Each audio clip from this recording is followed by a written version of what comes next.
Mana saja daftar provinsi Prabowo Gibran kalah versi quick count kan?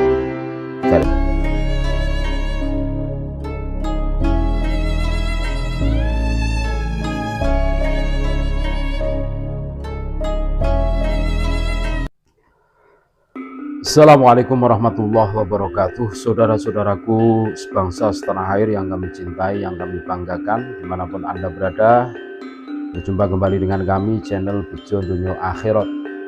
Sak bejo-bejane wong kang lali isih luwih bejo wong kang eling lan waspada, dan tentunya tetap mencari harga mati.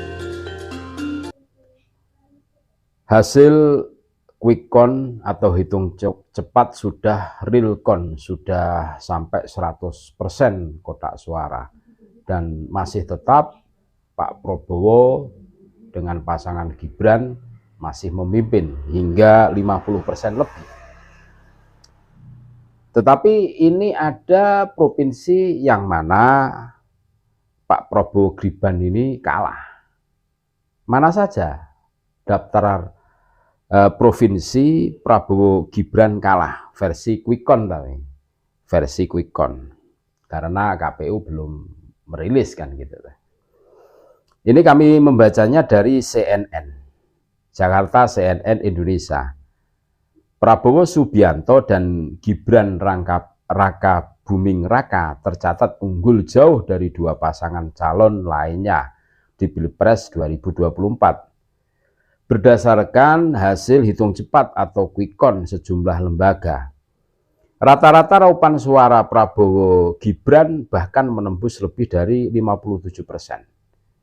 Pilpres 2024 pun diprediksi hanya satu putaran, sehingga menyisihkan Anies Baswedan, Muhaimin Iskandar, dan Ganjar Pranowo Mahfud MD. Namun ada sejumlah provinsi yang mencatat kekalahan Prabowo Gibran, misalnya Aceh yang justru dikuasai Anies Muhaimin.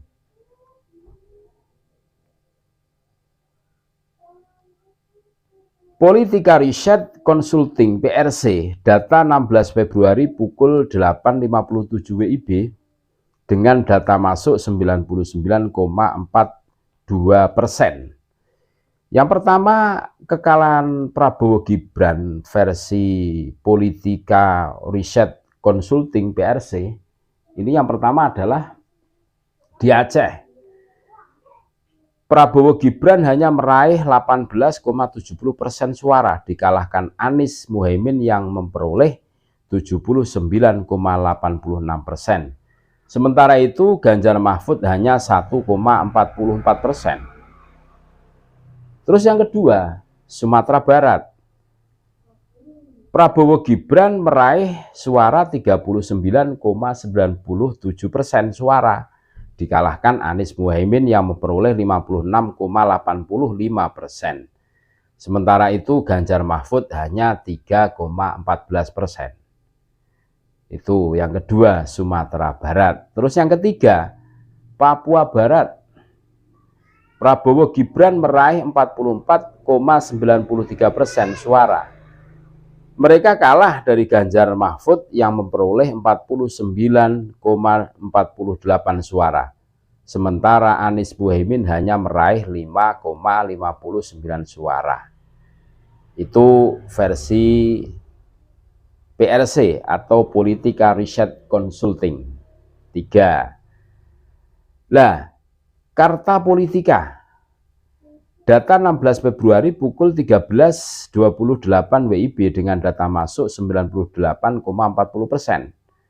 Prabowo kalah versi Carta Politika. Yang pertama adalah Aceh. Prabowo Gibran meraih 45,78% suara, dikalahkan Anies Muhaimin yang memperoleh 52,06%. Sementara itu Ganjar Mahfud hanya 2,16%. Terus yang kedua, Sumatera Barat. Suara Prabowo Gibran tercatat 42,63%, dikalahkan Anies Muhaimin yang memperoleh 52,42%. Sementara itu Ganjar Mahfud hanya 4,95%. Terus yang ketiga, versi Carta Politika. Ini ada DKI Jakarta. Prabowo Gibran meraup 41,62% suara. Hanya kalah tipis dari Anies Muhaimin yang memperoleh 41,88%. Tipis. Sementara itu Ganjar Mahfud hanya 16,50%. Hasil hitung cepat bukan hasil resmi penghitungan dan rekapitulasi suara KPU. Berlangsung mulai 15 Februari hingga 20 Maret 2024. Itulah daerah-daerah di mana Pak Prabowo dan Gibran kalah. Aceh, terus Sumatera Barat, terus Papua. Iya, Papua ya. Papua Barat itu versi PRC, Politika Research Consulting. Kalau versi Carta Politika Aceh, Sumatera Barat, dan DKI Jakarta. Coba kalahnya tipis di DKI Jakarta. Nah ini loh, ini maksudnya kita semua tentunya paham Aceh dengan GAM, kan seperti itu tuh, dulu itu. Berarti di sana itu ada istilah mau bikin negara Islam kan, hukum yang ditegakkan kan hukum Islam, seperti itu. Sumatera Barat kita semua ya juga tahu, kalau di peta kan seperti itu. DKI Jakarta, lah ini sama. Papua Barat ini, kalau Papua Barat masih tapi ternyata apa yang dulu Anies mendapatkan itu ya, gelar Yohanes Anies Baswedan dulu itu, mungkin seperti itu. Itulah daerah-daerah di mana Pak Prabowo kalah. Kalahnya tipis, makanya mutlak menang ini kan kelihatan. Terima kasih, tetap NKRI harga mati. Assalamualaikum warahmatullahi wabarakatuh.